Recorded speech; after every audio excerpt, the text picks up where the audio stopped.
반갑습니다. 여러분들의 2018년 10월 13일 소방공무원 국어 기출문제 해설 강의를 맡게 된 김기주 강사입니다. 자, 오늘은 여러분들과 이제 그 10월 13일에 기출이 되었던 소방공무원 국어 기출문제를 하나하나 분석해 보고요. 문제 속에 있는 뭐 작품이라든가 지문 또는 여러 가지 외래어 표기법이라든가 이런 부분들에 대한 자세한 해설을 좀 도와드리도록 하겠습니다. 자, 우선 문제를 여러분들이 가지고 계실 테니까요. 교환을 보시면서 또 저와 함께 강의 진행하도록 하겠습니다. 먼저 1번 문제부터 보시면요. 언어의 특성에 대해서 묻고 있습니다. 기본적으로 언어의 특성에 관련된 좀 지식들을 선언적 지식들, 각 배경 지식을 갖고 계셔야만 좀 더 문제 풀기가 수월하셨을 텐데요. 뭐 그다음 어려운 문제는 아니었습니다. 다음 글의 내용이 나타내고 있는 언어의 특성으로 적절한 것은 이라고 해서요. 자, 뭐 내용상은 영미가 모두가 사물로 하나의 이름으로 이렇게 획일적으로 부르는 게 듣기 싫어서 어떻게 했대요? 침대를 자기 마음대로 사진이라고 바꿨다고 했고요. 그래서 침대에 누울 거야 이래야 되는데 난 사진에 누울 거야 이러니 다른 사람들이 당연히 알아들을 수가 없는 거죠. 의자를 시계라고. 그러니까 언어란 일반적으로 한 사회의 공통된 약속인데 그 약속을 어기고 개인이 마음대로 바꿀 수 없는 거죠. 이런 특성을 우리가 언어에 있어서 자, 선지가 창조성, 사회성, 역사성, 자의성이라는 게 있는데요. 한 사회의 약속이다라는 의미에서 답은 바로 2번의 사회성이라는 것이 답이 될 수 있는 거죠. 우선 그래서 여기에서 지금 보시면 그 제시된 내용은 사람들 사이의 약속인 언어를 영미가 임의로 바꿔 부르면서 의사소통이 안 된 것이라고 방금 앞에서도 말씀드렸습니다. 이게 바로 언어의 사회성인데요. 언어의 특성을 간략하게 좀 짚어보면 기호성, 자의성, 사회성, 여기에 역사성, 규칙성, 창조성이라는 총 6가지의 기본적 언어적 특성이 있습니다. 자, 이건 어떤 언어든 모든 언어가 가지는 다 특성이고요. 국어만이 갖는 특성은 아닙니다. 자, 그래서 기호성이란 언어는 일정한 내용을 일정한 형식으로 나타나는 기호체계이다 라고 했죠. 국어의 경우는 우리가 자음과 모음이 모여서 하나의 그 단어를 이루게 되고요. 일정한 의미를 지니게 되는 거죠. 그런 것들을 우리가 이제 기호성이라고 얘기를 하고요. 자의성, 조금 어려울 수도 있긴 하겠지만 일정한 내용을 일정한 형식으로 나타낼 때 내용과 형식 사이에는 바로 이 부분이 중요한 겁니다. 필연적 관련성이 없다라는 부분입니다. 자, 이 필연적 관련성이 없다라는 얘기는 다른 말로 하면 우연적이다 또는 임의적이다 라고 합니다. 문제는 답이 사회성이었지만요. 간혹 자주 이렇게 자의성에 관련해서도 묻는 문제들이 출제가 되기 때문에 요 특성은 잘 기억을 하셔야 돼요. 좀 더 설명을 덧붙이자면요. 우리가 뭐 한나라시에 각 나라의 사람들이 미국 사람, 우리나라 사람, 뭐 중국 사람들이 모여서 야, 우리 그 사람이란 단어를 우리 한국에서는 사람이라고 할 거니까 너는 맨이라고 해라. 뭐 중국은 렌이라고 하자. 이렇게 해서 한나라시에 딱 모여서 뭐 어떻게 결정이 된 게 아니라요. 언어라는 거는 기본적인 기호 격에 보면 내용과 형식은 필연적 연관성 없이 제멋대로 된 것이다. 우연적 임의적으로 결정이 된 것이다 라는 의미에서의 바로 특성이 언어의 자의성이라고 합니다. 사회성은 방금 말씀드린 대로 사회적 약속이기 때문에 마음대로 바꿀 수 없다라고 해서요. 자, 여기에서 지금 보시면 다른 말로 불변성, 불역성이란 말을 씁니다. 불변은 뭐 아시겠지만 바꿀 수 없다는 얘기고 불역도 여기 바꿀 역자예요. 그래서 바꿀 수 없다라는 성격이 바로 그 일반적인 언어의 특성에서 사회성을 나타내는 말이라고 할 수 있습니다. 다음 보시면요. 역사성, 규칙성, 창조성인데 역사성이라고 하는 것은 시간의 흐름에 따라 끊임없이 사라지고 새로 생기고 변한다. 이상하네요? 라고 하실 분들이 있어요. 아니, 사회성은 방금 불변성이라면 언어의 특성은 변하지 않는다고 말씀해놓고 지금 여기서 이렇게 변한다고 그러시면 어떡해요? 라고 할 텐데 자, 보는 관점이 다른 겁니다. 어떻게 다르냐.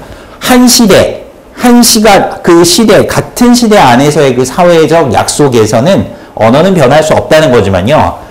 한 시대, 특정 시대가 아니라 여러 시대를 걸쳐서 언어를 이렇게 쭉 살펴보면요. 언어는 끊임없이 변화한다라는 그런 의미예요. 자, 그래서 언어는 시간의 흐름에 따라 사라지고 새로 생기고 변한다. 뭐 컴퓨터란 단어가 조선시대에 있었을까요? 없었겠죠. 새로운 문물이 들어오면서 새롭게 만들어진 단어들이죠. 이런 것들을 이제 언어는 새롭게 생기기도 하고 또 없어지기도 하죠. 뭐 뇌, 가람, 순수 고유어지만 이것들이 산이나 강이라는 한자어로 대체되기도 하고요. 이렇게 언어란 사라지기도 하고 바뀌기도 하고 이런 특성들을 언어의 역사성, 여러 시대 안에서 변한다는 뜻이에요. 그러니까 언어의 사회성은 공시적 관점에서 보는 거예요. 말이 좀 어려운가요? 공시란 말은 특정 한 시대를 중심으로 해서 보는 관점을 말씀드리는 거고요. 역사성이라고 하는 건 일반적으로 우리가 통시적 관점이라고 해서 통시라는 말은 좀 전체적인 관점에서 전체 큰 흐름의 변화 안에서 그 변화 양상을 살펴본다는 얘기예요. 그래서 그걸 가변성, 변화니까 가역성이라고 합니다. 그러니까 사회성과 역사성을 이렇게 좀 대칭해서 묻는 경우들도 있기 때문에 이 성향은 좀 그 특성은, 언어의 특성은 잘 기억을 하셔야 될 것 같고요. 규칙성이랑 언어는 반드시 지켜야 하는 규칙이 있다. 자, 이건 다른 말로 하면 이제 우리가 문법성이라고 이야기하죠. 문법성. 문법적. 그러니까 이 모든 언어는 다 문법을 가지고 있죠. 규칙을. 그 지켜야 하는 규칙이 있다는 얘기고. 마지막으로 창조성이란 언어로 무한히 많은 말들을 만들어 표현할 수 있다라고 할 수 있는 겁니다. 그러니까 우리가 말이라는 건 우리가 만들어내는 사람에 따라서 뭐 다양한 생각과 감정을 만들어서 얼마든지 표현할 수 있기 때문에 언어란 이런 창조성을 지닌다라고 해서 총 언어의 특성 6가지를 살펴봤습니다. 그래서 정답은 바로 2번의 사회성이라고 말씀드릴 수 있겠습니다. 2번 문제 넘어가 보도록 하겠습니다. 자, 2번 문제는, 자, 고전시가 문제입니다. 자, 여러분들이 그 공부를 하셨다면 이렇게 알 수 있는 두 개의 작품인데요. 성산문의 시조와 박팽년의 시조가 등장을 했습니다. 자, 이 시를 이해하기 위해서는 우선은 여러분들이 그 배경 지식이 좀 필요한데요. 작품이 창작된 시기를 좀 기억을 하실 필요도 있을 것 같아요. 자, 작품과 관련해서 우선 뭐 적절하지 않은 것을 묻고 있는데 선지 4개가 나와 있고요. 뭐 혼란스러운 시대 현실을 의미한다라고 했는데 백설과 눈비 그냥 단순한 자연현상으로 쓰이진 않았다는 거죠. 문학작품은 상징적인 의미, 함축적인 의미를 담고 있기 때문에 이런 부분들은 시대적인 상황과 연관지어서 여러분들이 생각을 해보셔야 돼요. 자, 작품 해설 보시면요. 이 몸이 죽어가서라는 이 성산문의 시조는요. 사계절 푸른 소나무, 소나무는 상록수죠. 그 소재로 해서 단종, 자, 조선시대 그 어린 나이에, 자, 왕권에서 결국 밀려나서 죽을 수밖에 없었던 세조에 의해서 죽을 수밖에 없었던 그 단종을 향한 변함없는 굳은 절개를 우의적, 즉 빗대어서 표현한 거예요. 직접적으로 표현한 게 아니라 이 소나무에다. 자, 즉 세상이 어지러워도 자신의 절개는 끝까지 지키겠다는 의지를 나타낸 시조다. 그래서 이런 걸 우리가 절의가라고도 해요. 끝까지 절개와 의지를 지키겠다라는 노래로 절의가라는 명칭을 붙이기도 합니다. 자, 여기 보이시죠? 절의가. 평시조고, 자, 표현법상 대조법이 있다고 있는데요. 자, 여기서 대조는 낙낙장송과 백설이 대조가 돼요. 그러니까 그 한겨울에 눈이 하얗게 흩날리는데 푸른 소나무가 가지를 쭉쭉 뻗고 서 있는 거.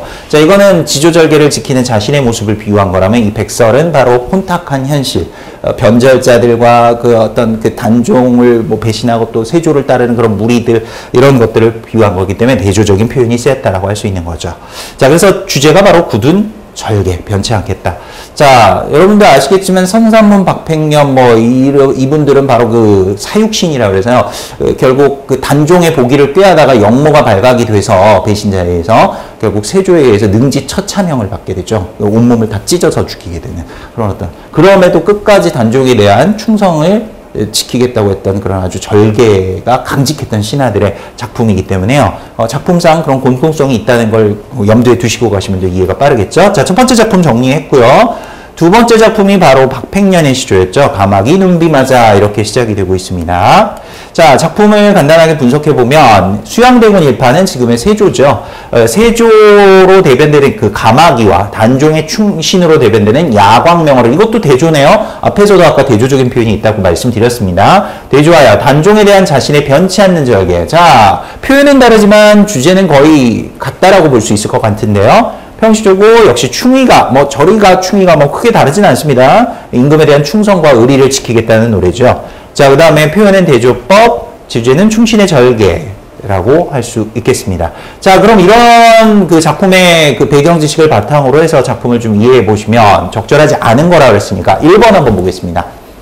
가의 백설과 나의 눈비는 혼란스러운 시대 현실을 의미한다. 자, 여기에서 이 백설이라는 것, 그 다음에 자, 여기 눈비라는 것 이렇게 있는데요. 이건 바로 그렇죠. 방금 말씀드렸지만 혼탁했던 시대 현실. 자, 세조가 결국 단종을 밀어내고 왕권을 차지했던 그런 현실을 비유한 거죠.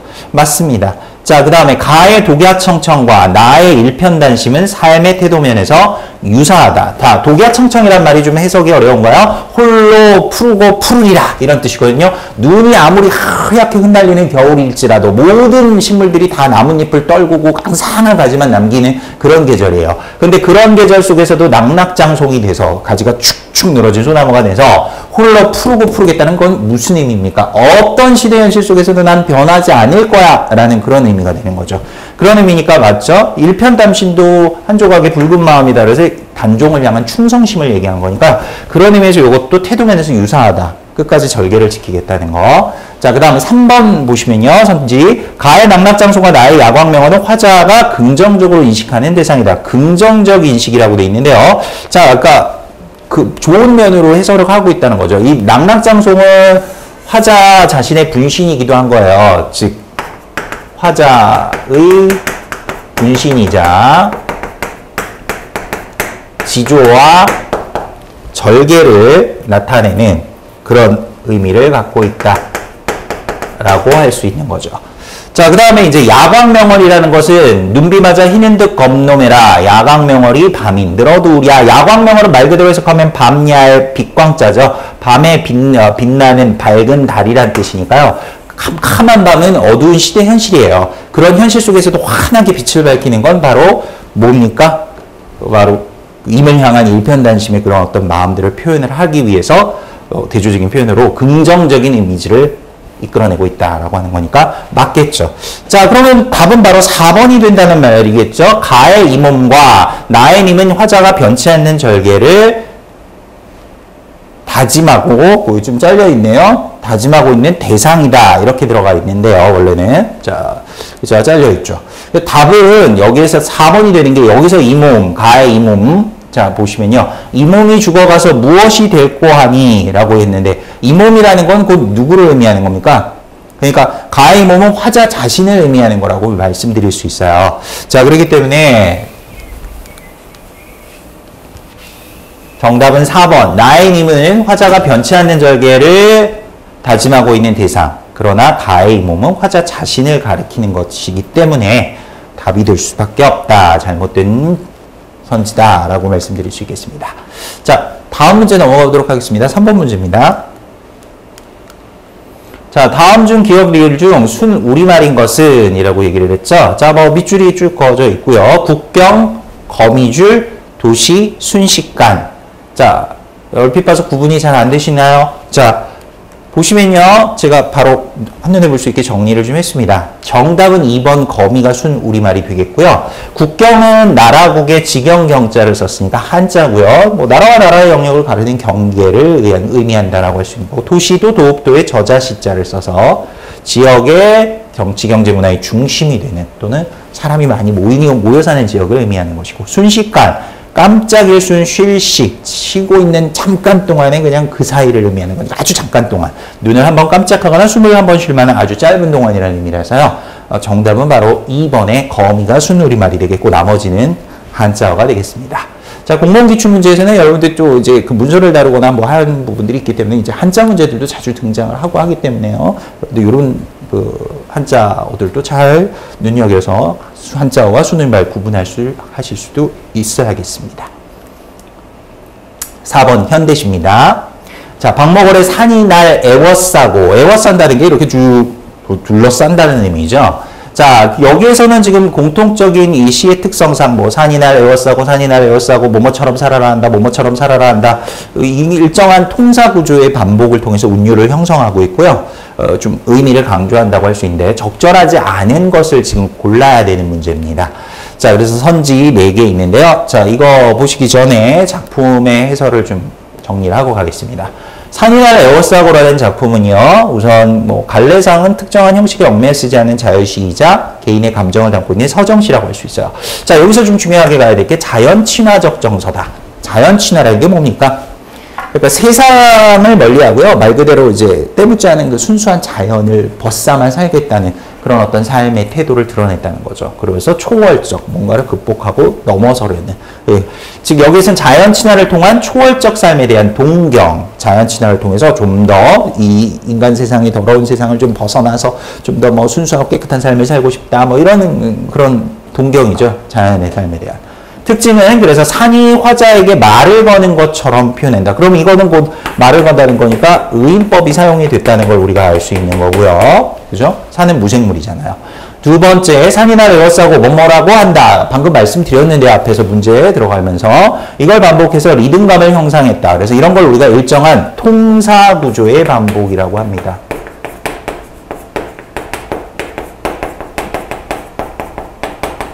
시에서 운율을 형성하는 그 대표적 방법 중에 또 하나죠. 자, 그 다음에 자연에서의 삶의 모습이 점차 고양, 한 차원 높아진다는 거죠. 고양되어가는 점층적 구조로 나타난다. 라고 이야기되어 있습니다. 자, 그럼 이걸 바탕으로 했을 때 다시 여기 선지를 좀 보시고 참고를 할게요. 1번은 화자는 순수하고 탈속적 세계를 지향하고 있다. 자, 지향한다는 거는 그렇게 목표하고 가고 싶어 한다. 이런 의미죠. 역시 맞습니다. 방금 설명드렸던 거 참고하자면. 두 번째, 유사한 통사구조의 반복을 통해 주제를 강조했다. 방금 말씀드렸죠. 산이나 에워싸고 뭐뭐라 한다. 있었고요. 3번, 화자는 자신의 소망을 상이 자신에게 말하고 있는 것처럼 표현된다. 의인법 있죠. 답은 그럼 4번이란 얘기죠. 왜? 화자는 절제된 감정으로 산과의 일정한 거리를 유지한다. 자, 이거 틀렸네요. 거리를 유지하는 게 아니라 산과 아까 자연 친화적 정서라고 했습니다.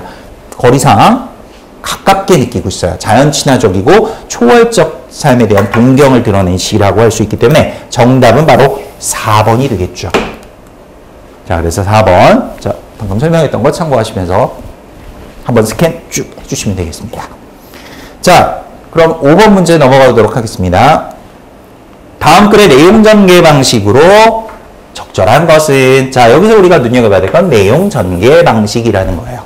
글을 풀어나갈 때 여러 가지 방법들을 쓸 수가 있습니다. 그런데 이제 뭐 대표적으로 지금 선제에는 분류, 서사, 대조, 인과라는 전개 방식이 있죠.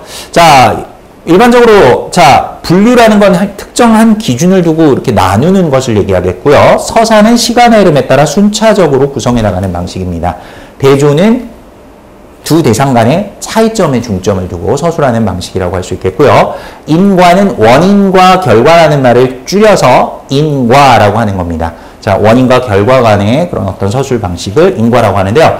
자, 지문을 보시면 국가지정문화재는 자, 문화재라고 해놓고 그 문화재가 뭐 국보, 보물, 사적, 명승 등으로 나눌 수 있다. 딱 이것만 봐도 답이 바로 나옵니다. 바로 뭐라고요? 1번이라는 걸 알 수 있겠죠. 자, 뭐 뒤에 보시면 또 드문 것이 그러면서 보물은 어쩌고 각각에 대해서 또 다시 설명을 좀 자세하게 해주고는 있는데요. 전체적으로 국가지정문화재라는 유개념에 그 밑에 속한 종개념이죠. 소속된 개념들을 나눠서 이야기하고 있습니다. 자, 그래서 문화재를 국보, 보물, 사적, 명승 등으로 분류, 구분하고 그에 대해서 정의, 뜻을 각각 얘네들의 뜻을 또 풀이해주고 있다. 라고 할 수 있어요. 그래서 전체적인 거에서는 글의 전개 방식에서 분류의 방식이 쓰였다. 종류에 따라 나눈다. 라고 해서 유개념의 외연을 포함된 종개념을 명확히 구분하여 체계적으로 정리했고, 서사는 시간의 흐름이라고 했고요. 대조는 차이점, 이 차이점이고요. 인과는 원인과 결과다. 다시 한번 확실하게 정리해 주시기 바라겠습니다. 자, 외래어 표기가 옳은 것은 이라고 했습니다. 자, 외래어 표기법에 관련한 것들 우리가 보셔야 되는데요. 외래어 표기법이라는 건 말 그대로 외국에서 들어온 말들, 즉 우리가 지금 현재 사용하는 그 외래어를 우리 글로 적는 규정, 즉 적는 방법을 나타낸 규정이라고 할 수 있겠는데요. 기본적으로 우리가 그 외래어 표기법의 기본 원칙이 있는데요. 1항부터 5항까지의 기본적 필수적인 기본 원칙인데, 외래어는 지금 우리가 현재 사용하고 있는 현용 24개의 자음과 모음만으로 적는다라는 규정이 먼저 첫 번째 1항이고요. 두 번째는 외래어는 일문은 일기호 원칙이다. 자, 이걸 이렇게 얘기하면 좀 무슨 말이에요? 라고 하는데, 우리가 영어에서 이거 어떻게 읽습니까? 이렇게 읽을까요? 이렇게 읽을까요? 둘 다 뭐 어쨌든 발음은 비슷한데 이렇게 적을 수도, 위로 적을 수, 위에 첫 번째 걸로 적을 수도 있고 밑에 걸로도 적을 수 있습니다. 그런데 사실 우리가 방금 말씀드렸지만 외래어의 1의문은 1기호의 원칙이다라고 했기 때문에요. 이건 피읍으로 통일하기로 하는 거죠. 그래서 뭐 예를 들면 갑자기 국어 시험인데 영어를 써서 지금 영어 수업 같은 느낌이 좀 할 수도 있을 것 같은데 이건 파이팅이라고 할까요? 화이팅이라고 해야 될까요? 방금 말씀드렸지만 피읍으로 통일하자고 했죠. 이름은 일기호의 원칙이기 때문에요. 파이팅이 많습니다. 간혹 문구점에 가면요. 클리어 화일 이렇게 써 있는 경우가 있어요. 근데 사실 그건 잘못된 표기고요. 파일이 맞는 표현이다. 이렇게 보셔야 되겠습니다. 이름은 일기호 원칙이 있고요. 자, 부가적으로 좀 알고 계셔야 돼서 제가 말씀드립니다. 그다음 3항에서는 그 받침에서는요. 우리가 기역, 니은, 리을, 미음, 비읍, 시옷, 이응. 그는 라면 박사야. 제가 뭐 현직에서 이제 아이들을 가르칠 때, 고등학생들 지도할 때, 외래어 표기법 얘기할 때, 자, 받침에는 요것만 쓴다. 이거 어떻게 외울까요? 그는 라면 박사야. 뭐 이런 식으로 외우시면 조금 더 쉽겠죠? 자, 그래서 일반적으로 뭐 거기에 보시면 T 발음 같은 경우는 디귿으로 보통 소리가 나지만 표기에는 디귿을 사실 쓰지 않아요. 받침의 원칙에는 디귿이 없잖아요. 자, 그렇기 때문에 뭐 인터넷 같은 경우는 인터넷 이렇게 쓰시면 안 되고요. 이건 틀린 표기고요. 여기에서 하나 써야 되니까 시옷으로 써야 되는 거죠. 그래서 인터넷으로 쓰는 것이 맞다. 이렇게 볼 수 있는 겁니다.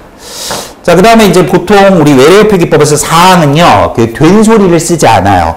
된소리라는 건 우리가 이제 쌍자음, 뭐 쌍기역, 쌍디귿, 쌍비읍. 그래서 이제 그 선택지 여기 보이시지만요, 카페라고 돼 있죠. 우리 사실 많이 카페 뭐 이렇게 얘기하잖아요. 근데 사실 표기할 때는 쌍기역을 쓰시는 것은 잘못된 표기라고 이야기를 할 수 있습니다. 그래서 거센 소리, 키읔으로 쓰셔야 맞아요. 그래서 일반적으로 이제 카페라고 쓰셔야 맞는 거죠. 자, 사항은 그렇게 원칙이 정해져 있고요. 그래서 파열음 표기에는 된소리를 쓰지 않는 것을 원칙으로 한다라는 게 사항. 마지막 5항으로는요, 이미 굳어진 외래어는 이제 그 기존에 쓰던 그 관용을 그대로 존중하되 그 범위나 용례를 따로 정한다라고 할 수 있다는 거죠. 자, 기본적으로 사실은 라디오 같은 경우는 원래 영어 발음 그대로는 radio 이렇게 써야 되겠지만요. 우리가 이제 워낙 써오던 그런 오래전부터 쓰여져서 굳어져 왔기 때문에 라디오라고 한다는 거죠. 모델도 뭐 model 이렇게 발음해야 되는데 써야 되는 건데 우리 모델 이렇게 쓰고 있죠. 그런 것들이 대표적인 것이다 라고 할 수 있습니다. 자, 그럼 이런 제가 설명했던 대표적인 그 외래어 표기법의 기본 원칙 5가지 항을 참고로 해서 보시면 정답이 몇 번이 될까요? 자, 여기에서는 바로 지금 틀린 표기는 이쪽에 바르게 다시 고쳐봤고요. 맞는 표기는 바로 정답은 3번이라고 할 수 있겠습니다. 재즈라고 쓰셔야 맞겠죠. 재즈가 아니죠. 째라고 쓸 수가 없는 게 사항에서 파열음 표기나 뭐 이런 거 된소리 쓰지 않는 걸 원칙으로 한다라고 했기 때문에 재즈라고 쓰시는 게 맞습니다. 자, 이렇게 해서 그 6번째 문제 살펴봤고요. 이 마지막이 아니죠. 아직 20문항이니까 제가 빨리 끝내고 싶은가 봐요. 자, 7번 높임법의 쓰임이 적절한 것은 이라고 얘기를 했는데, 자, 높임법. 자, 우리가 이제 우리나라 말의 가장 대표적인 좀 특성 중에 하나가 영어와는 다르게 높임법이 좀 발달된 언어라는 거죠. 자, 높임법에서는 지금 보면 주체 높임, 객체 높임, 상대 높임이라는 게 있는데, 여기에서 지금 딱 읽어봤을 때 적절한 것을 고르라고 얘기했는데요. 자, 선지를 보면 2번이 답인데요. 할아버지 내 방으로 오라고 하셨어. 왜? 그럼 나머지는 다 틀렸다는 이야기인데 왜 틀렸는지. 고객님 주문하신 커피 나오셨습니다. 그런데 자, 이 문장은요. 고객님이 주문하셨다. 커피를 주문하셨다. 자, 커피가 나왔다. 사실은 이 두 개가 합쳐진 건데 여기에서 나오셨습니다가 높이고 있는 건 커피라는 사물이에요. 그래서 커피를 높일 이유가 없죠. 주체 높임에서는 높일 이유가 없기 때문에 나왔습니다가 맞겠고요. 자, 그 다음에 이 부분은 오히려 헷갈린다고 많이들 이야기하시는 부분인데 지금부터 선생님의 말씀이 계시겠습니다. 이거 맞지 않나요? 사장님이잖아요. 그러면 계시겠습니다. 쓰셔야 되잖아요. 이거 맞는 거 아닌가요? 라고 하는데 사장님을 직접적으로 높인 게 아니고요. 사장님의 말씀이기 때문에요. 이건 간접 높임이라고 합니다. 그래서 우리가 계시겠습니다가 아니라 있으시겠습니다나 있겠습니다 정도가 적절한 표현이라고 할 수 있습니다. 우리가 주례 선생님의 말씀이 계시겠습니다. 주례 선생님의 말씀이 있겠습니다. 맞는 거죠. 어머니께서 제게 시간을 여쭈어보셨어요. 자, 어머니가 저한테 물었다는데 저는 어머니보다 손 아랫사람인데 여쭙진 않겠죠. 물어라고 표현해야 되는 거겠죠. 자, 물어보셨습니다. 이렇게 돼야 되는 거죠. 자, 그럼 주체높임법에 대해서만 좀 간단하게 짚고 넘어가겠습니다. 자, 서술어에 말하는 이가 서술어의 주체라는 얘기는요, 문장에서 이제 보통 주어를 얘기하는 겁니다. 주어를 높여 말하는 방법인데요. 실현 방법을 보시면 주격조사에 깨서나 서술어의 선어 말음이 의시를 붙여서 실현한다고 하는데요. 아버지께서 신문을 보신다, 보다잖아요. 원래는 보다. 근데 여기에 시가 들어가 있다는 걸 볼 수 있습니다. 현재형이니까 니은형 어미를 붙인 거고요. 자, 그 다음에 여기 보면 아버지는 손이잖아요. 깨서, 아버지가 라고 안 하고요. 깨서라는 일반적으로 주격조사를 붙이게 되죠. 그 다음 높임을 나타내는 특수한 어휘를 사용한다라고 했습니다. 특수한 어휘. 예를 들면 있다 대신 계시다, 아프다 대신 편찮으시다, 전혀 형태가 바뀌어서 표현이 되죠. 이런 걸 우리가 특수어휘라고 얘기를 합니다. 그래서 또는 자다 대신 주무시다, 죽다 대신 돌아가시다, 먹다 대신 잡수시다나 드시다 이렇게 쓸 수 있는 거죠. 그 다음에 높임을 나타내는 아예 단어로도 뭐 밥 대신 진지를 쓴다든지 집 대신 댁, 나이 대신 연세, 이름 대신 성함이나 종남 이런 것들을 써서 높이는 방식들이 바로 주체높이법의 실현 방법이다라고 말씀드릴 수 있습니다. 자, 그래서 주체높임법의 방법에서는요, 아까 선택지에서 뭐 사장님의 말씀이 계시겠습니다. 틀렸다고 말씀드렸잖아요. 그 간접 높임인데요. 직접과 간접은 어떻게 다르냐? 말하는가 문장의 주어를 말 그대로 직접적으로 높이는 거예요. 문장의 주어를. 어머니께서 시장에 가신다. 가시는 주체는 어머니죠. 어머니니까 바로 직접적으로 바로 높일 수 있는데요. 간접 높임이라는 건 잘 볼게요. 자, 이 부분은 높여야 할 대상에 바로 여기 보시면 신체, 소유물, 생각 등을 밀접하게 관련된 대상을 높여 주어를 간접적으로 높이는 것으로 간접 높임의 경우 바로 특수어휘를 쓰지 않고 뭐뭐 의시로만 실현한대요. 아까 뭐 있다 대신 계시다 이렇게 쓰면 안 되죠. 사장님의 인사 말씀이 계시겠습니다. 이렇게 특수어휘 쓰시면 안 되고 그냥 있으시겠습니다. 의시만 넣는다는 거죠. 아버지께서 고민이 계시다가 아니라 있으시다. 주례 선생님의 말씀이 있겠습니다나 있으시겠습니다 정도가 맞는 거죠. 자, 이렇게 정리해 볼 수 있겠습니다. 자, 다음 문제 넘어가 보도록 하겠습니다. 8번 문제입니다. 자, 다음 밑줄 친 부분에 품사가 다르다는, 자, 우리가 품사라는 거 얘기인데요. 품사라고 하면 우리가 이제 뭐 명사, 대명사, 부사 묶어서 체언에 들어가잖아요. 우리나라 말은 5원 9품사로 이루어져 있습니다. 9품사는 9개의 품사로 이루어져 있다는 건데요. 그 중에 지금 여기에 밑줄 그어져 있는 그 품사들은요, 관형사나 부사에 해당된다고 할 수 있겠는데요. 자, 먼저 품사에서 관형사 부사에 대한 개념을 먼저 정확히 짚고 있어야 여러분들이 이 문제를 풀 수 있겠죠. 자, 우선은 뭐 답이 그냥 훅 지나가 버렸네요. 잠시 수식어 보고 가겠습니다. 수식어이라는 말은요, 말 그대로 꾸며주는 그런 역할을 하는 거예요. 문장에서 다른 말을 꾸며주는 구실을 한다는데요. 자, 대표적으로는 관형사와 부사가 있다라고 되어 있습니다. 관형사가 뭡니까? 관형사는 자, 기능을 잘 아셔야 돼요. 체언, 즉 명사나 대명사, 수사를 꾸며주는, 요걸 꾸며주는 거죠. 구실을 하는 낱말로 뭐 지시관형사라고 하고 헌세, 자, 이런 것들은 이제 뒤에 체언 앞에 와서 헌책, 세책, 한두는 우리가 수관형사라고 그래서 뭐 사과 한 개를 먹었다. 그럼 개라는 단위명사 앞에 와서요. 한이 개를, 그 개라는 단위명사를 수식한다 해서 이런 건 수관형사라고 이야기합니다. 자, 여기 대표적인 게 이런 관형사가 있고, 부사는 주로 용언이라고 하면 동사나 형용사를 꾸며주는. 자, 여기에서는 이제 체언을 꾸며준다 그랬고, 여기는 용언을 꾸며준다 그랬죠. 그러니까 부사는 주로 하는 역할은 용언이지만요, 이 뒤에 설명, 문장의 전체 또는 또 뭐요? 부사를 수식하는 구실을 하기도 해요. 그러니까 부사가 훨씬 수식의 범위가 넓다 이렇게 생각하시면 될 것 같아요. 관형사는 체언만으로 한정되어 있는데 부사는 지금 말씀드린 대로 용언이나 문장 전체나 부사를 수식할 수 있다라고 할 수 있습니다. 아주, 매우, 갑자기, 꼭 등에 있어서 뭐 아주 빠르다. 그럼 빠르다는 우리가 형용사잖아요. 형용사 앞에 와서 빠른 상태를 좀 더 강조하기 위해서 수식해 주는 거고요. 자, 그런 것들을 볼 수 있고요. 문장 맨 앞에 오는 경우도 있겠죠. 자, 지금 다시 앞으로 가서 보시면 답은 1번이라고 할 수 있는데요. 1번은 새 신발을 신으니, 자, 신발이란 명사 앞에 와서 명사를 수식하고 있으니까 얘는 관형사라고 얘기할 수 있고요. 과연 우리는 앞으로 어떻게 될까? 자, 이 문장에서 과연은요, 뭘 수식해주나요? 라고 할 텐데, 이 문장 전체를 수식하고 있는 바로 부사라고 이야기할 수 있습니다. 자, 그 다음, 그는 해외로 출장을 자주 다닌다. 자주는 다닌다라는 자, 기본적인 동사 앞에 와서 용언의 앞에 오는 게 바로 부사라고 했죠. 기본적인 부사의 기능을 그대로 수식하고 있는 거고요. 용언을 수식한 거고요. 정말 열심히는요. 정말이 열심히라는 역시 이것도 부사거든요. 공부했다. 부사가 부사를 수식할 수도 있습니다. 의미를 강조하기 위해서. 그래서 또 이것도 부사라고 할 수 있어요. 다 부사지만 부사의 기능과 역할이 조금씩 달랐던 게 얘는 문장 전체, 얘는 다닌다라는 용언을 수식한 거고요. 그 다음 얘는 부사가 부사를 수식했다. 이렇게 볼 수 있는 거죠. 그래서 정답은 바로 1번이 된다라고 말씀드릴 수 있겠습니다. 자, 한번 쭉 봐주시고요. 자, 다음 문제 넘어가도록 하겠습니다. 9번. 자, 이거는 뭐 사실 어떻게 보면 암기죠. 신재의 판소리 그 6마당으로 정리했다라는데요.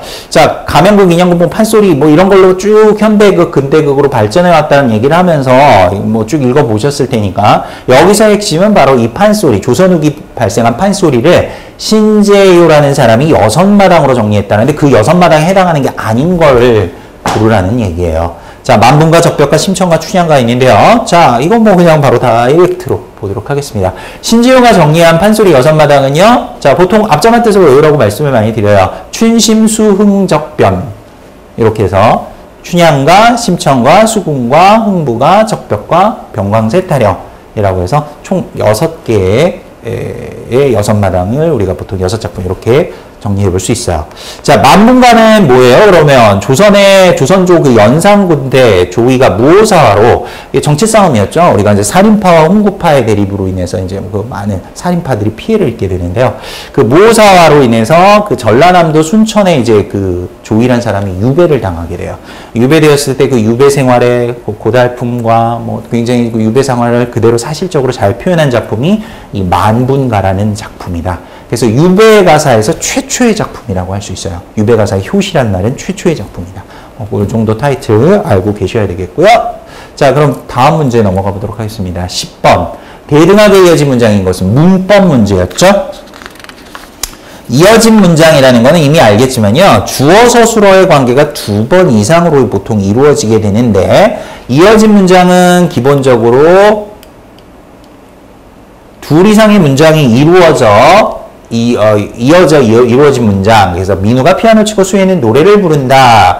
가로등이 밝아서 길이 잘 보인다. 자, 요 위에 건 사실 대등하게 이어진 문장이고요. 요건 종속적으로 이어졌다는 건데 무슨 기준으로 나누나요? 라고 할 텐데요.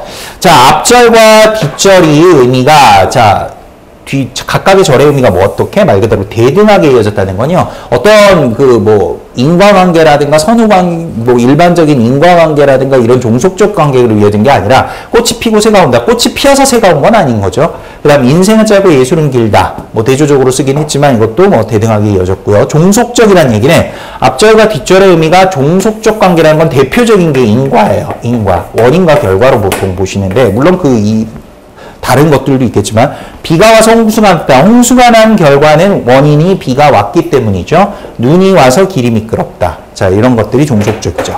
그래서 정답은 바로 4번이다 라고 말씀드릴 수 있겠습니다. 낱말은 새가 듣고 반말은 쥐가 듣는다 라는 건데요. 고라는 대등적 연결 어미를 사용해서 대등하게 이어졌고요. 나머진 다 종속적으로 이어졌다라고 볼 수 있겠죠. 까마귀가 날자 배 떨어진다. 사공이 많으면 배가 산으로 간다. 가는 말이 고와야 오는 말이 곱다 라고 있는 것들은 다 바로 종속적으로 이어졌다 라고 말씀드릴 수 있겠습니다. 11번 한시 문제가 나왔습니다. 자, 여기서는 뭐 내용 문제라기보다는요. 기본적인 한시의 형식적 갈래를 물었습니다. 형식적 갈래. 자, 요건 좀 간단한 설명이 좀 필요할 것 같은데요. 한시는요. 일반적으로 5원과 7원으로 나누게 되고요. 다시 거기에 절구라는 형식과 율시라는 형식으로 나누게 됩니다. 크게 기본적으로는 그렇게 나눕니다. 자, 5원과 7원을 나누는 기준은 무엇인가요? 라고 할 텐데 한자어의 글자 수의 개수를 가지고 따집니다. 자, 여기 지금 이렇게 한시 원문이 있는데요. 자, 한시 원문을 보시면 우헐장제 초색다. 송군남포 동비가, 대동강수 하시진, 별루년년 첨록파 이렇게 지금 쓰여 있는데요. 한 줄에 글자 수가 총 7글자가 쓰여 있습니다. 7자. 그리고 기본적으로 몇 줄입니까? 하나, 둘, 셋, 넉 줄이죠. 그러니까 절구라는 건 보통 넉 줄의 형식으로 되어 있는 거고 율시는 보통 8줄이다. 이렇게 보시면 되니까요. 그것만 가지면 바로 답이 나오게 되겠죠. 7원이라고 말씀드렸고요. 넉 줄로 되어 있으니까 절구입니다. 자, 그래서 7원절구, 답은 3번이 되는 거고요. 이런 절구 형식의 한시에는요, 아문자라는 게 들어가요. 기본적으로 일정한 의문을 반복하는 건데요. 여기 보면 요 한시에서 이건 의문이 다, 이건 가, 파. 자, 여기서 뭐가 반복이 됐네요. 물론 여긴 진짜니까 이건 아니지만요. 일반적으로 아문자라고 해서 끝에 한자에 일정한 운율을 반복해서 의문을 반복한다는 거죠. 이런 걸 아문자라고 이야기합니다. 참고로 알아두시고 답은 그럼 정답은 7원절구라고 해서 답은 3번이 된다라는 거 아실 수 있겠습니다. 자, 다음 상황에 어울리는 한자성어로 적절한 걸 지금 고르라고 이야기하고 있습니다. 자, 상황을 먼저 정확히 파악하셔야 될 것 같은데요. 수진이는 시험에 합격하기 위해서 책 한 권의 내용을 다 공부해야 한다며 공부 계획을 짜서 보여줬고, 하지만 정훈이는 책의 두께가 너무 두꺼웠나 봐요. 그래서 야, 그거 impossible, 미션 impossible이야. 야, 못해. 그래서 6달이 지난 후 시험에 근데 수진이는 합격했어요. 와, 진짜 열심히 했던 모양이죠. 자신도 처음엔 책 두께 보고 포기하고 싶었대요. 야, 여기 이제 잘 보셔야 돼요. 포기하고 싶었지만 매일매일 빼먹지 않고 공부한 결과 내용을 공부할 수 있었다. 자, 여기서 핵심이 뭡니까? 정훈이는 포기했는데 수진이는 포기 안 했다는 거예요. 그 두꺼운 책을 끝까지 매일매일 봤다는 거죠. 자, 꾸준하게 노력한 그런 어떤 결과, 그래서 어떤 결과를 얻어낸다는 그런 내용의 한자성어를 고르셔야 되는 거잖아요. 자, 마부위침 설상가상 어부지리 상전벽해라는 게 있는데요. 정답은 바로 1번의 마부위침이라는 거예요. 자, 한자를 좀 아시면 더 도움이 되는 텐데, 갈마에 도끼 부자예요. 도끼를 열심히 갈아요. 그래서 어떻게 해요? 되리 바늘침. 도끼를 너무 열심히 갈다 보니까 그게 뭐가 돼요? 이렇게 작은 바늘이 됐다는 거예요. 제가 지금 예전에 군대 근무할 때 기억이 나는 게요. 그 후임병이 550 탄피를, 여자분들은 잘 모르실 수 있는데 남자분들 아시겠죠? 550 탄피를, 버려진 탄피를 주워다가요. 그걸 줄톱으로 잘라서 열심히 갈아요. 그래가지고 그게 금색이니까 반지를 만드는 거예요. 그래서 그걸 자기 애인한테 보낸다고 해서 편지에 넣어서 보냈던 건데, 열심히 매일 쉬는 시간이면 매번 갈았던 기억이 나요.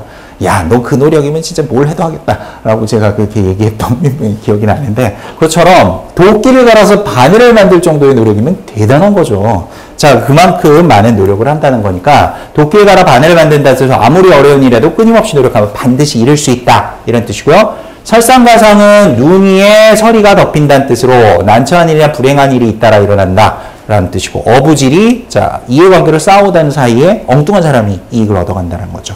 상전벽해는 뽕나무같이 바뀌어 푸른 바다가 된다는 뜻이에요. 그만큼 세상 일의 변화가 심하다라는 것을 비유적으로 표현한 거죠. 답은 1번 되겠습니다. 자, 의문의 축약으로 볼 수 없는 것은 13번 문제인데요. 축약이란 말은 줄어드는 거예요. 두 개의 의문이 합쳐져서 하나가 되는 거죠. 자음 축약과 모음 축약이 있는데요. 되어는 외와 어가 합쳐서 외가 됐고요. 두었다는 우와 어가 합쳐서 우어가 됐습니다. 가서는 가서? 이상한데 뭔가? 라고 할 텐데요. 가다라는 기본형의 가의 어간에 아서라는 어미가 붙었는데 아와 아가 오니까 동음 탈락. 똑같은 음은 하나가 탈락해버려도 상관없겠죠. 그래서 이게 탈락하면서 여기 가서 붙게 되죠. 가서. 자, 그래서 또는 가 이렇게도 얘기하잖아요. 이거는 축약이 아니라 바로 탈락이다라고 할 수 있겠습니다. 동음 탈락이에요. 정확한 용어는. 쓰이어는 의와 이가 합쳐서 의가 됐으니까 바로 쓰이어라고 할 수 있겠죠. 자, 정답은 바로 몇 번이 됩니까? 3번이다 라고 할 수 있겠죠. 자, 말씀드렸던 거 참고하시면 되겠습니다.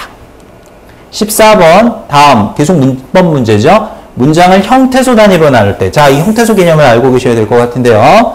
형태소라는 것은 기본적으로 뭘 이야기하는 겁니까? 형태소는 의미를 가진, 뜻을 가진 가장 작은 말의 단위다 이렇게 보시는데요. 그렇게만 보면 뭐 어떻게 나눠야 돼? 라고 할 텐데 실질적으로 의미를 갖고 있는 실질 형태소하고요. 문법적 의미를 포함한 형식 형태소라고도 하고 문법 형태소라고 합니다. 그러니까 조사나 어미도 하나의 형태소다 이렇게 보시면 이제 구분을 하실 수 있을 것 같은데요. 하늘이 맑고 푸르다. 자, 이거 어떻게 해야 그럼 가장 적절하게 형태소로 나눈 선지를 찾아야 되나요? 라고 할 텐데 형태소는 뜻을 가진 가장 작은 말의 단위로 여기서 뜻이란 실질적인 의미뿐만이 아니라 문법적 의미를 포함해서 바로 여기처럼 조사나 어미를 모두 분리해야 되니까 하늘 다음에 이는 조사죠. 맑고의 맑다는 어간이지만 요건 어미죠. 어미 분리하라고 했죠. 푸르다의 푸르는 어간이고요. 다는 어미 부분이죠. 자, 그래서 이렇게 분석을 한 선지 4번이 적절한 형태소 분류다라고 할 수 있어서 답을 4번으로 볼 수 있습니다. 자, 계속 문법 문제입니다. 이어지는 거 15번. 자, 자료를 바탕으로 해서 맞춤법인데요. 정서법. 보기 문장을 작성했다. 보기의 문장 중 띄어쓰기가 옳은 것을 고르는 겁니다. 옳은 거. 자, 한글 맞춤법 보기로 2항부터 44항까지 각 문장의 단어는 띄어쓴다 라고 했고요. 그렇죠. 우리나라 말 아버지 가방에 들어가신다. 붙였으면 이게 아버지 가방에 들어가는 건지 방에 들어가는 건지 헷갈리죠. 자, 띄어써야 되겠고요. 조사는 그 앞말에 붙여 쓴다. 의존명사는 띄어쓴다. 단위명사는 띄어쓴다. 자, 요거 좀 헷갈릴 수 있죠? 의존명사, 단위명사. 의존명사라는 건 명사는 명사인데요. 다른 말들과 어울려 쓰여야 돼요. 근데 그래도 명사기 때문에 글을 쓸 땐 앞말과 띄어쓰는 걸 원칙으로 하죠. 의존명사의 대표적인 게 뭐뭐 하는 것, 줄, 수, 대, 다, 지. 물론 이거 이외에도 많습니다. 그런데 대표적으로 뭐 이런 거. 뭐뭐 하는 것이다. 그럼 하는 띄고 것. 할 줄 모른다. 그럼 할 띄고 줄. 뭐 줄 수밖에 없다. 그럼 줄 띄고 수. 뭐 이런 식으로 해서 보통 이런 것들은 의존명사라 해서 앞말과 띄어쓰고요. 단위명사라는 건 예를 들면 뭐 한 켤레. 그럼 한 띄고 켤레는 단위를 나타내는 거예요. 그렇기 때문에 앞말에 띄어쓰셔야 되는 거죠. 자, 그런 거 참고하시면 옳은 걸 고르라고 했어요. 자, 그러면 기억부터 먼저 확인해 보겠습니다. 당신이 문득 나를 알아볼 때까지. 자, 문제 없죠? 이 기억 들어가고요. 자, 이 녀석은 맞는 거고요. 니은, 한국인만큼 부지런한 민족이 있을까? 아, 자, 여기서 좀 눈에 보이는 게 거슬리죠? 만큼이라는 거는요, 조사로 쓰였습니다. 자, 여기 조사는 앞말에 붙여 쓴다고 했는데요. 이렇게 붙여 쓰셔야 돼요. 그러면 간혹 질문하시는 학생들이 있어요. 공부 좀 한다는 그런 분들은. 만큼은 제가 알기로는 조사로만 쓰이는 게 아니라 의존명사로도 쓰인다는데, 그럼 어떻게 구분하나요? 근데 그건 요거 뒤에 제가 좀 설명을 기록해놨으니까 자세하게 설명을 해드릴 테니까 우선은 얘는 조사로 쓰였기 때문에 틀렸습니다. 붙였어야죠. 돈을 많이 모아서 멋진 집 한 채를 샀다. 자, 한 채 할 때 한 채, 두 채, 채는 단위를 나타내는 명사예요. 단위 명사이기 때문에 44항의 적용을 받아서 띄어쓰는 게 맞습니다. 그러니까 이거 맞는 거죠. 그럼 정답은 기억과 디귿이니까 정답은 바로 2번이란 걸 알 수 있고요. 자, 리을은 뭐가 틀렸을까요? 무궁화는 자랑스럽고 아름다운 꽃입니다. 자, 여기서 이 부분이요. 입니다는요. 뭐뭐이다를 활용해서 입니다가 된 건데 꽃이란 명사가 붙었는데 이 이다는요. 명칭 자체가 서술격 조사예요.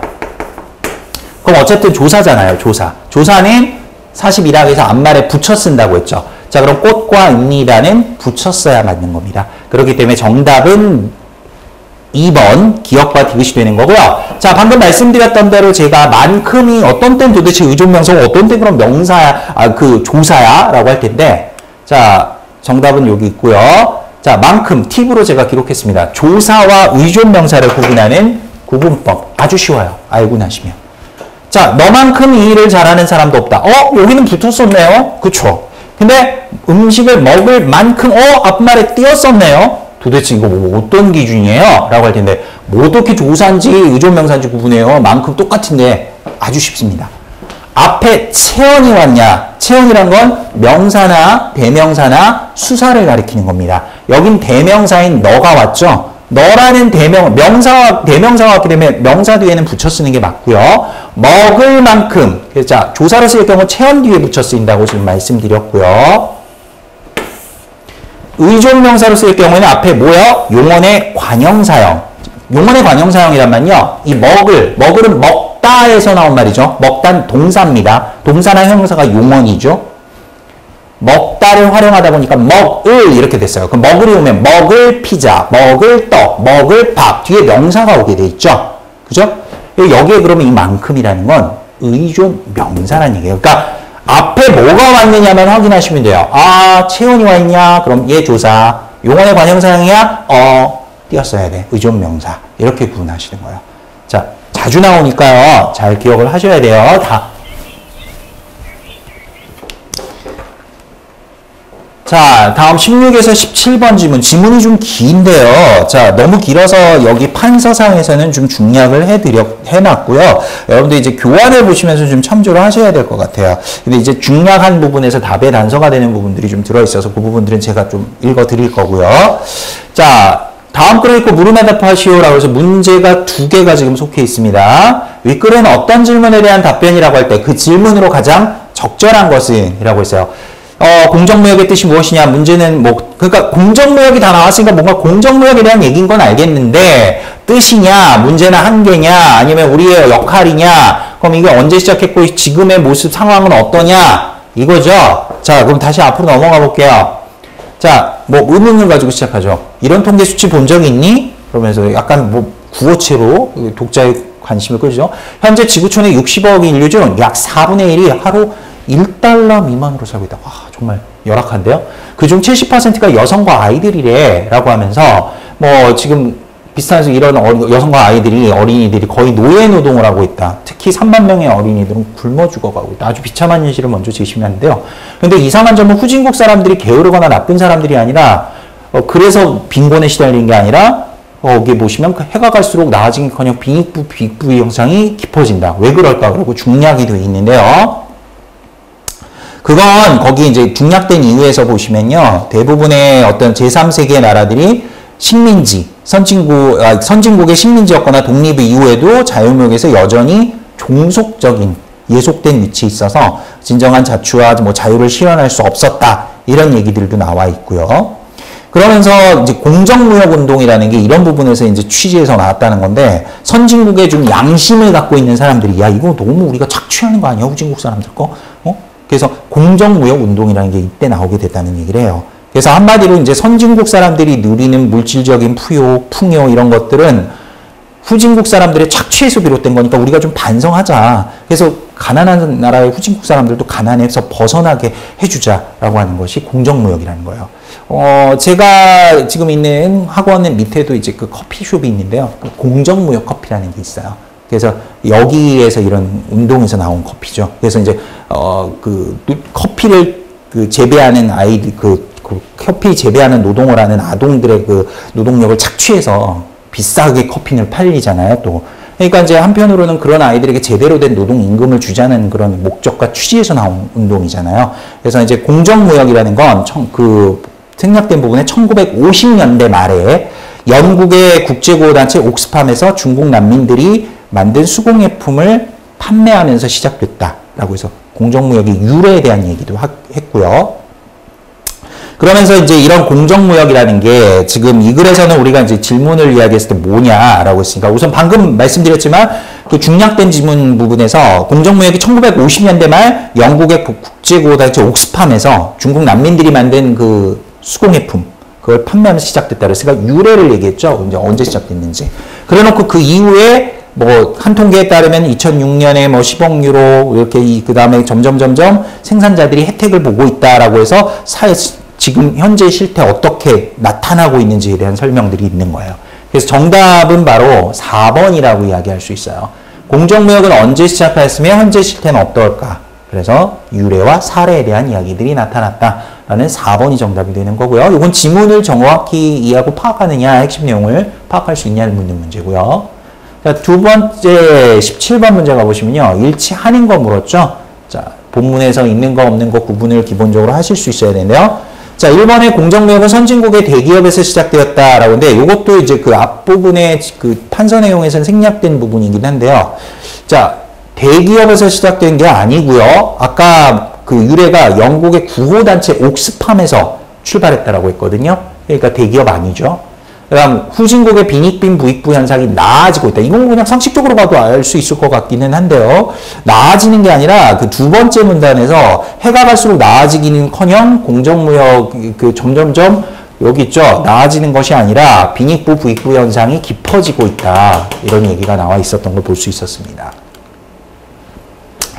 우리나라는 공정무역 50년의 역사를 지니고 있다라고 했는데요. 자, 50년의 역사가 아니고요. 그 뒤쪽의 지문에 가시면 윤리적 소비운동이 활발한 유럽에서는 50년의 역사를 갖고 있다고 해요. 유럽이 50년의 역사고요. 우리나라는 공정무역이 아직은 생소한 개념이라고 하면서 2000년대 들어와서 공정무역에 대한 관심이 늘기 시작했다. 그러니까 기껏해 한 18년? 이 정도밖에 안 된 거예요. 자, 그러니까 이게 50년 역사 잘못됐죠. 답은 4번이죠. 착한 커피나 아름다운 커피도 공정무역의 하나이다. 라고 해서 이것도 지문 후반부에 나오는데요. 뭐 커피, 의류 등 공정무역 제품을 내놓고 있지. 착한 커피나 아름다운 커피도 이런 운동에서 나온 거야. 이런 운동이 공정무역을 얘기하는 거죠. 자, 그럼 정답은 바로 4번이다 라고 할 수 있는 거죠. 제가 설명드렸던 거 오답 참고하시면 될 것 같고요. 다음 문제 18번 어휘 문제죠.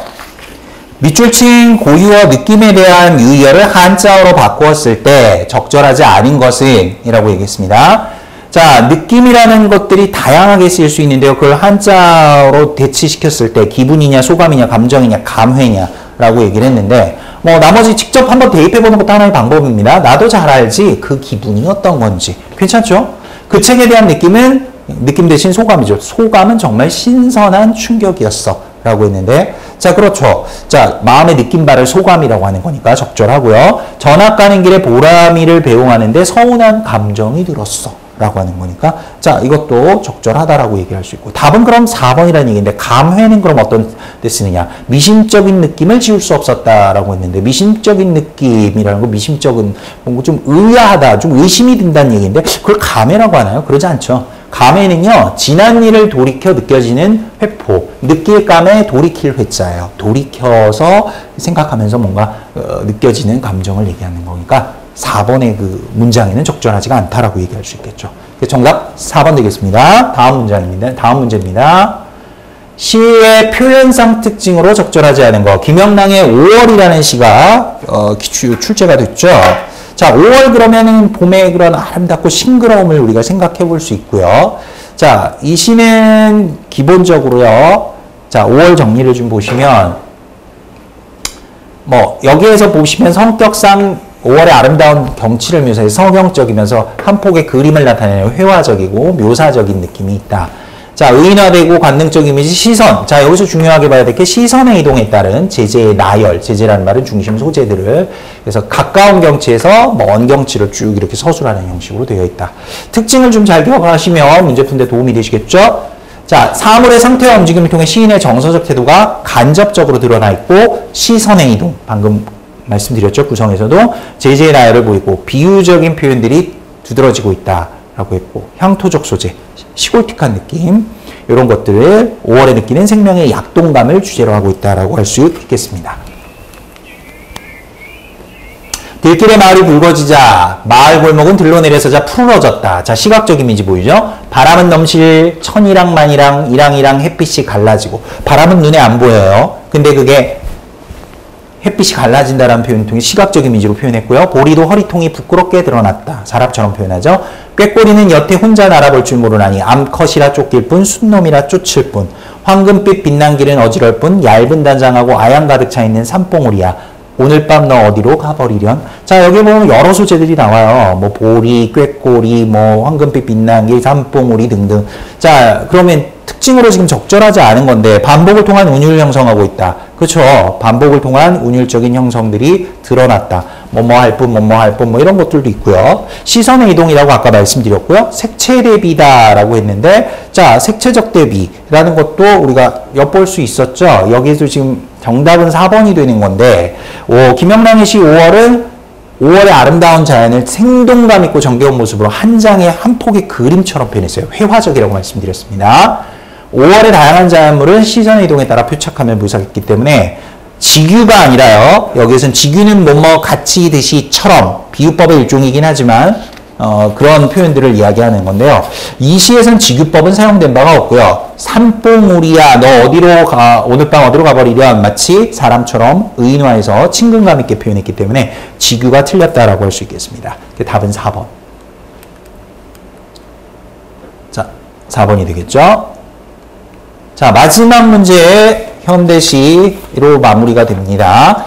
기억에서 리을 중 역설적 표현이 사용된 것은? 자, 우리가 여기서는 눈여겨봐야 되는 게 바로 이거죠. 역설적 표현, 패러독스라고도 합니다.